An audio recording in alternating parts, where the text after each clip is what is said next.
குழந்தையா மாறி நானும் எங்க அண்ணனும் நடு ரோட்ல ஏன் ஆடுறோங்கிறத டீட்டெயிலா சொல்றேன். நாங்க 4 பேரு படத்துக்கு கிளம்பிட்டோம். போனது பேய் படம் சொல்றேன். போற வழியிலேயே பசிக்குதுன்னாங்க. சும்மா லைட்டா எல்லாரும் சப்பாத்திலாம் சாப்பிட்டுட்டு, கரூர்ல இருக்க கலையரங்க தியேட்டர்ல இறங்கிட்டோம். பார்க்க வந்த படம் பேரு தான் மம்மி. பயங்கரமா இருந்துச்சுங்க. லாஸ்ட் 20 நிமிஷம்லாம் கொன்னுட்டான். ஸ்நாக்ஸ் எல்லாம் வந்து சாப்பிட்டோம். படம் தான் மண்டைக்குள்ள ஓடிக்கிட்டே இருந்துச்சு. பிளாஸ்ட்டுங்க படம். இந்த படம் எப்பதான் ரிலீஸ் ஆக போதோ! ஒரு ரூ. 150 கடைன்னு உள்ள கூட்டிட்டு சும்மா போங்கன்னு சொன்னதுக்கு, நெறைய பொருள் ஆனா வீட்டுக்கு தேவையான எல்லா பொருள் தான் வாங்குனாங்க. அழகா எல்லாரும் வாங்கிட்டு, வாங்குற ஐடியாவே இல்லங்க. 10 வருஷத்துக்கு முன்னாடி மீன் வளர்த்தது. இப்பதாங்க மீன் வாங்கலான்னு ஒரு ஐடியாக்குள்ளேயே வந்தோம். இந்த வீடு வாங்குனதுலருந்து ஏதாவது வாங்கணும்னு நெனச்சோம். இதான் ஃபர்ஸ்ட் டைம் மீன் வாங்க போனோம். வாங்குனோனையும் அவ்ளோ சந்தோஷங்க. 10 வருஷத்துக்கு பின்னாடி போயிட்டோம் நானும் எங்க அண்ணனும்.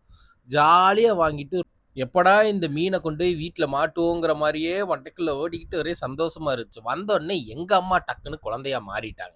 இது 2யுமே என்ன பண்ணுவீங்கன்னு தெரியாது. என் ரூம்ல ஃபர்ஸ்ட்டு மாட்டுங்க, அப்புறம் உங்க ரூமுக்கு கொண்டு போங்கன்ட்டாங்க. அழகா ஆணிலாம் அழகா நீட்டா அடிச்சு, எங்க அம்மா ரூம்ல அந்த 2யும் செட் பண்ணா, அவ்ளோ அழகா இருந்துச்சுங்க. மீனெல்லாம் வாங்கி வளர்த்துறதெல்லாம் சின்ன வயசுல. வாங்கி வளர்த்துனா, அங்க எங்க ரூம்ல கொண்டு போய் ஃபிட் பண்ணி பார்த்தோம். நானும் என் ஒய்ஃபும் செம்ம ஜாலியா இருந்தோம். நைட்டெல்லாம் இந்த மீன பார்த்துக்கிட்டே இருந்தேங்க. ரொம்ப சந்தோஷமா இருந்துச்சு.